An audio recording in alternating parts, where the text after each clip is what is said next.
Good morning, students. Students, today we will going to start our chapter 4 from civic section.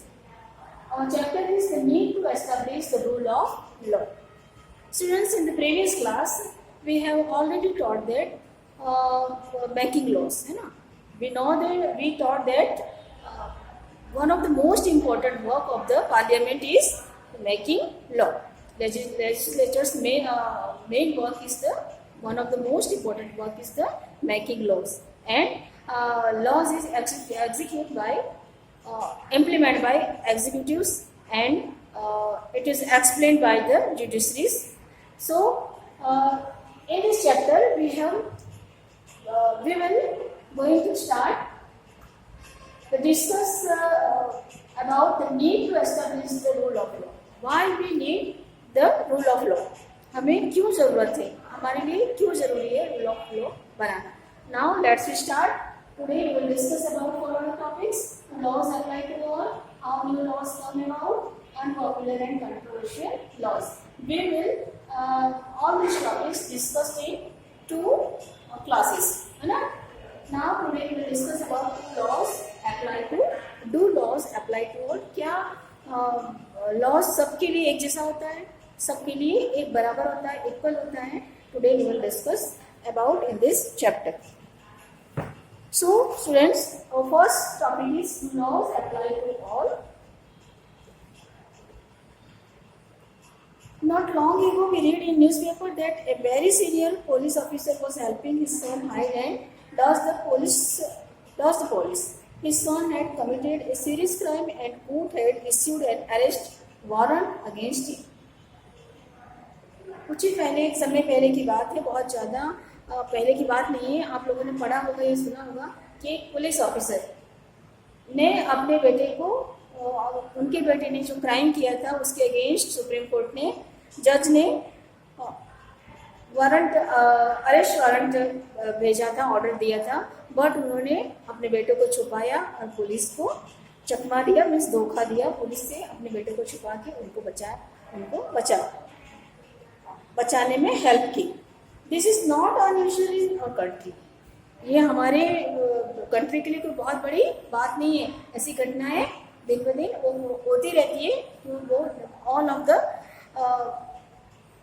Officers and powerful persons, all of the officers and powerful persons try to misuse their powers. Often the rich and powerful person try to avoid it and circumvent the laws. Sometimes they are successful, है ना, अपने power का misuse करने की कोशिश करते हैं और sometimes most of successful भी हो जाते हैं. But Article 14 of Indian Constitution says the state shall not deny to any person equality before the law or the equal protection of the laws within the territory of India. तो कानून से बढ़ के कोई भी व्यक्ति नहीं है. हमारा आर्टिकल 14 कॉन्स्टिट्यूशन का आर्टिकल 14 कहता है कि कानून से ऊपर कोई भी व्यक्ति नहीं है. सभी के लिए कानून एक समान है. सभी क्राइम, चाहे किसी के नेता के बेटे ने किया हो, चाहे किसी गरीब के बेटे ने किया हो, अगर वो क्राइम किया है तो पनिशमेंट दोनों को एक जैसी ही मिलेगी. कानून से बढ़ के कोई भी नहीं है. Equality before the law means that nobody is above the law of the land. कोई भी व्यक्ति कानून से बढ़ के नहीं है. It applies equally to everyone without discrimination on the basis only of religion, caste, gender, descent, place of birth, wealth, status, education or any of them. कोई भी चीज़ उसमें इंटरफियर नहीं कर सकती है, चाहे आप किसी भी कास्ट के हो, किसी के रीजन के हो, किसी भी कम्युनिटी के हो, किसी भी रेस के हो, एंड आप रिच हो, आप एजुकेटेड हो, आप अनएजुकेटेड हो, everything is not interfere to discriminate the law. These are several provisions in the Constitution to establish the rule of law. The members of the Constituent Assembly were against the arbitrary exercise of power in independent India. The law cannot discriminate against any individual on any ground. इस कानून को कोई discriminate नहीं कर सकता किसी भी personally या व्यक्तिगत रूप से या सामाजिक रूप से उसको आप डिस्क्रिमिनेट नहीं कर सकते हो, किसी सभी के लिए ये इक्वल है. The rule of law means that all laws of the land apply equally to all citizens. No one is above the law. Be it a senior bureaucrat or a wealthy person or a cabinet minister, punishment for a crime or violation of any laws is same to all. जैसे कि आप we have already taught that कि कोई चाहे rich से rich person cabinet minister हो या तो वेरी पुअर पर्सन हो, punishment is equal for every person. All culprits have to follow the same legal procedure established by the legislature. Legislature के through जो प्रोसीजर एस्टेब्लिश किया गया उसको फॉलो करना सभी के लिए उतना ही नेसेसरी है. The rule of law is established by the Constitution during the British rule and during medieval and ancient India. The rule of law established by the Constitution during the medieval period and British period. Rules were different for different people. The rule of law was not valid. Rules were different for different people based on his social and economic status. During ancient India, there were innumerable and often overlapping local laws for same offense of crime.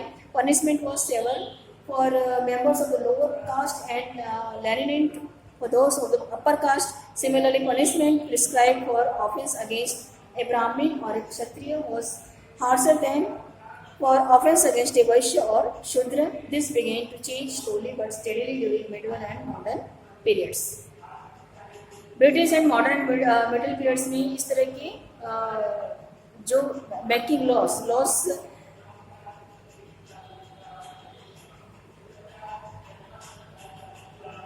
Rule of law practice में नहीं था. वहाँ पे उनका खुद का ही loss बना हुआ था. सोशो इकोनॉमिक वैल्यू को देख के उस तरह से उनको पनिशमेंट मिलती थी. अगर आप ब्राह्मण या क्षत्रिय है तो आपको कम पनिशमेंट, उसी क्राइम की कम पनिशमेंट दी जाएगी. एंड अगर आप वैश्य और शूद्र हैं तो आप उसी क्राइम के लिए आपको अलग पनिशमेंट फेस करनी पड़ती थी. ठीक है. There is a general belief that the British introduced the rule of law in India. This is not true. एक हमारी जनरल मान्यता है कि रूल ऑफ लॉ ब्रिटिश ने इम्प्लीमेंट की थी इंडिया में, but this is not true. They did establish definite legal procedure which brought about administrative and legal unity and uniformity in India. एक legal procedure के through discipline and uniformity established हुई थी. This is true, but they not establish the rule of law in India. The claim that the British colonialists introduced the rule of law is disputed mainly on two grounds. First, the colonial rule was arbitrary. It did not apply equally to Europeans, the landed elites, princes and other powerful sections of society. The British rule was based on discrimination and partiality. Secondly, the Indian freedom fighters played a major role in the development of legal sphere under colonial era. तो British में जो procedure था वो उसमें वो discrimination बहुत ज़्यादा था. वो अपने जो ऑफिसर्स थे अपने और यूरोपियंस थे उनके लिए उनका अलग रूल ऑफ लॉ होते थे, और इंडियन के लिए और बाकी जो पुअर पीपल्स के लिए जो थे और उनके लिए वो लोग अलग क्राइटेरिया बना के रखे हुए थे. The Indian freedom fighters played a major role in the development of legal sphere under colonial era. तो इसके खिलाफ जो फ्रीडम फाइटर थे उन्होंने उसको लीगल प्रोसीजर में लाने के लिए उन्होंने काफ़ी स्ट्रगल किया. There are many examples of arbitrage of British law. One such law is the sedition act of 1870. एक लॉ ऐसा था सेडिशन एक्ट 1870 में जो लॉ आया था. Any person found criticising the British rule और प्रोटेस्टिंग इन एनी फॉर्म और by any means was arrested on charge of sedition and could be kept. जो भी उनके लॉस को क्रिटिसाइज करता था उनको तुरंत अरेस्ट किया जाएगा. उनको behind bars without due trial by the court. Court में उनको अपने लिए कुछ भी अपने फेवर में कुछ भी बात किए बिना उनको तुरंत उनके अगेंस्ट में उनको अरेस्ट किया जाता था और तुरंत उनको जेल में भेज दिया जाता था. Another arbitrary laws was the arms act of 1878. एक अनदर एक्ट 1878 में इम्प्लीमेंट हुआ था arms act which made it a criminal offence to keep bear or traffic in arms without licence. The worst feature of the act was the racial discrimination in introduced. Racial discrimination जो act implement हुआ था वो सबसे ज़्यादा crucial worst feature of the act था. Crucial act था वो सबसे ज़्यादा. Europeans, Anglo-Indians and some categories of government officials were exempted from the operation of this act. सभी ने उसका विरोध किया जो रेशियल डिस्क्रिमिनेशन का एक्ट जो था उसका. With the growth of education, a new middle class emerged which started criticizing the arbitrary and coercive use of authority by the British. Indian nationalists started demanding social and economic justice and equality in all sphere of life. Indian जो freedom fighter थे, Indian nationalist थे, जो समाज सुधारक थे, उन्होंने socio and economic equality के लिए आवाज़ उठानी शुरू कर दी कि उनको भी सामाजिक और जो आर्थिक इक्वलिटी है, समानता हो, सबकी एक जैसी हो, चाहे यूरोपियन को जैसे मिल रही वैसे इंडियन को बाकी लोगों को भी मिले. Due to lack of opportunity, the educated youth turned to legal profession and journalism. Due to lack of opportunity, मतलब मौके उनको नहीं मिल रहे थे, उनको नौकरियां नहीं मिल रही थी. तो इस तरह से जो यूथ जनरेशन था इंडिया का, वो किसकी तरफ मुड़ गया? Journalism and legal profession. Legal profession means advocate and वकील, इस टाइप के जो प्रोफेशंस हैं. एंड जर्नलिज्म मीन्स पत्रकारिता. इस तरफ जो हमारा यूथ उस तरफ मूव कर गया, उसका भी हमें फायदा हुआ. Thus, a new class of lawyers emerged which began criticizing the laws and demanded respect in court. तो जो लॉज को लॉ प्रोफेशन में गए थे, उन्होंने भी अपने उनको सारे लॉज के उनको नॉलेज हुआ सारे लॉज के बारे में, तो अपने लिए भी रिस्पेक्ट लिए उन्होंने डिमांड करना स्टार्ट किया. Many newspapers and periodicals began to be published. बहुत सारे न्यूज़पेपर्स एंड periodicals पब्लिश करने लगे जो जर्नलिज्म फील्ड्स में गए थे. They analyzed and criticized policies of the colonial government. फिर उन्होंने अपने अपने न्यूज़पेपर्स में कॉलोनियल पॉलिसीज थी उसको एनालाइज और क्रिटिसाइज करना उन्होंने स्टार्ट किया. The true nature of the British rule was exposed to the public. Those educated Indians played a major role in the evolution of the concept of the rule of law. In independent India, the constitution became the basis of new laws. Every year, the parliament passes new laws and alerts the existing ones. तो हर साल constitution जो है हमारा एक नया law बनाता है और उसको पार्लियामेंट में पास करता है. However this laws have to be in conformity with the basic structure of the constitution. But उस लॉ को कंफर्म करने के लिए जो बेसिक स्ट्रक्चर बना हुआ है उसको पास होने का, उसको उसमें से पास आउट होना पड़ता था. You are familiar with the Hindu succession amendment act 2005. आप लोग को हिंदू सक्सेशन एक्ट 2005 के बारे में पता ही होगा. which gave an equal share of family property to sons, daughters and their mothers. Family की जितनी भी प्रॉपर्टी है उसमें एक बराबर एक समान हक उनके पुत्र को, पुत्री को, सन, डॉटर एंड हिज मदर्स, सभी का एक समान अधिकार इस एक्ट के थ्रू रहेगा फैमिली की property. The right to Information Act 2005 has helped in checking corruption in government spheres. Right to information act में क्या होता था कि आपको कहीं भी कहीं कुछ आपको लगे कि आपके साथ एक्सप्लॉइटेशन हो रहा है या तो कहीं कुछ आपके फ्रॉड हो रहा है, तो उसका इन्फॉर्मेशन आप गवर्नमेंट को या तो आप कोर्ट को थ्रू आप वो इन्फॉर्मेशन लोगों में दे सकते थे. तो ये जो एक्ट 2005 में पास हुआ, ये एक महत्वपूर्ण इम्पोर्टेंट चेंज था. Several laws have been passed to give employment to the landless rural poor and to control pollution. How do laws come about? नए laws कैसे क्रिएट किए, किस वजह से बनते हैं, क्यों बनाए जाते हैं? ठीक है. The basic function of the parliament is to make laws for the people. We have taught that the basic function of the parliament is to make laws for the people. An important role of the parliament is to be sensitive to the needs and problems faced by people. जो problems people face कर रहे हैं and उस जो भी law making हो रही है, जो लॉ को मेक कर रहे हैं, उसमें पीपल्स की नीड एंड पीपल्स के वेलफेयर को उनको इंक्लूड करना पड़ता था. उसको ध्यान में रख के उसके प्रति अवेयर होकर ही उस लॉ को मेक कर पाते थे, उस लॉ को पास करवा पाते थे. Even before a bill is introduced in the parliament, there is a lot of debate on the need for introducing such a bill.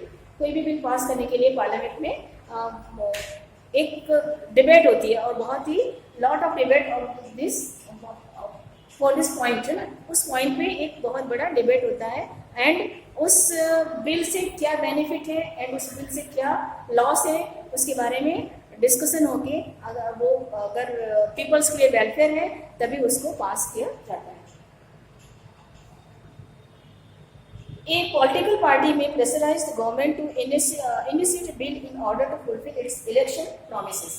और इलेक्शन प्रोमिसेस में जो भी बिल उन्होंने पास करवाने के जो भी चीज़ें एक्ट का एज ए कानून लागू करने के लिए उन्होंने जो मैनिफेस्टो में अपने दिया होता रहता है, जो भी रूलिंग पार्टी होती है उसके लिए उनको अवेयर किया जाता है कि आपने ये कहा था उसको आप कब करेंगे। तो इस तरह से जो बिल इस तरह से पीपल की जो नीड होती है और उनके जो वेलफेयर होते हैं और उनके बेनिफिट के लिए लॉज को पास किया जाता है। Interest groups, media and citizens forums may also pursue the government for a particular legislation. और उसके पीछे इंटरेस्ट ग्रुप्स, मीडिया और सिटीजन्स ग्रुप जो होते हैं वो प्रॉपरली एक्टिव रहते हैं। The Rights to Information Act can be traced back to a grassroots level movement in remote corner of Rajasthan. तो राजस्थान का एक इंसिडेंस है जहाँ पे राइट टू इंफॉर्मेशन एक्ट को कैसे यूज़ किया गया इसका हम डिस्कशन करेंगे। We have discuss this incidence in our next class. So today our class is over. Thank you.